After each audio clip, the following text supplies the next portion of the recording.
You go with my voice. We doing it now?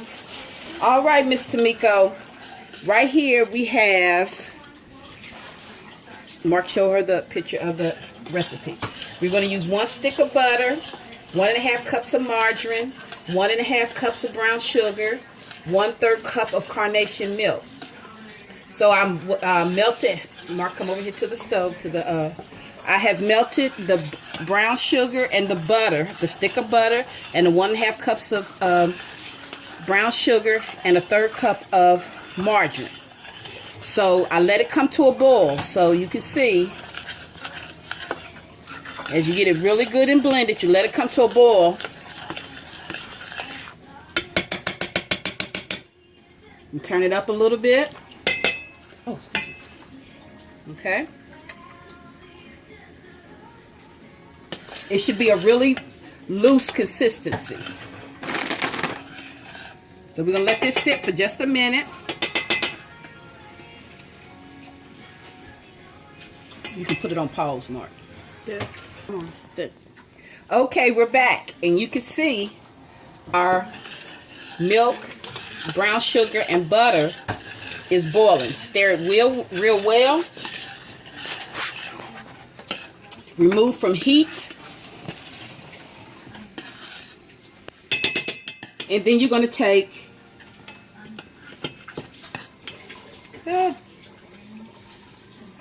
your spoon out. Because what you're going to have to do is you take 1½ cups of powdered sugar and you put it in a shifter. You see this? It has to be shifted. And you shift it all in there. It's going to take a while. Okay? So while we're shifting, we're going to pause again because that's going to take quite a bit of time. I wish I could find something else that would help me shift besides doing it the hand way. But we'll be back in a few minutes. You going? Okay, we're back. As you can see, this is what the shifted powdered sugar looks like. And it's going to take you a minute. It's going to take you about 5 or 10 minutes to shift it all. But you shift it. And you see how it looks. And then you stir. So expect to find a lot of lumps. But you got to take your spoon and flatten those lumps out. But you got to keep stirring. It's a lot of stirring. It's a lot of arm work with this one. Stir, stir, stir.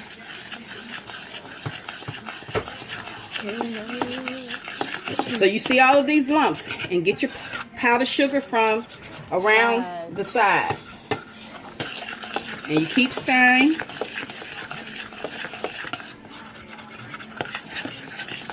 You want to get it all mixed up first.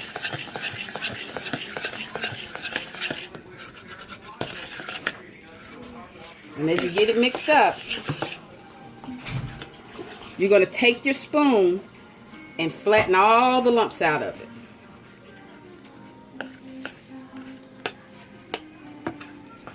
Okay, so we're going to pause again because we got to let this cool. And I'm going to keep stirring, and while I'm stirring, as you can see, I'm flattening out the lumps. See how I'm flattening out the lumps? And it's a lot of little lumps. Okay? So we're going to pause. And as I'm stirring, I'm going to take this, I'm going to move to another area so I can take it off so we'll be away from the heat. We'll be back when we're ready. All right, so we're back again, Tamiko. And you can tell that I've been stirring and stirring and stirring. And stirring and stirring. And stirring and stirring and stirring. And stirring. And as you stir, you'll still see little pieces that I still smash out with the spoon. Okay? So the more you stir, the more you're going to see more lumps. So this is still warm. But I wanted to, why it's warm is when you have to get your lumps out, because if it gets cold with your lumps in there, you can't get those lumps out. The lumps are hard to come out. So you see right here, here's another little lump. You see that little lump right there? Not yet. Okay. Right here. I just take the spoon and smash it. And stir it again. And you see it's getting really smooth. And then what we have to do is, you're going to have to take about 20 or 30 minutes and let this cool, because you don't want to put a warm icing on your cake. But every now and then, while it's cooling, you're going to come back and stir it some more to make sure you got all the lumps out and that it's still at a good consistency. All right, we'll return in a moment.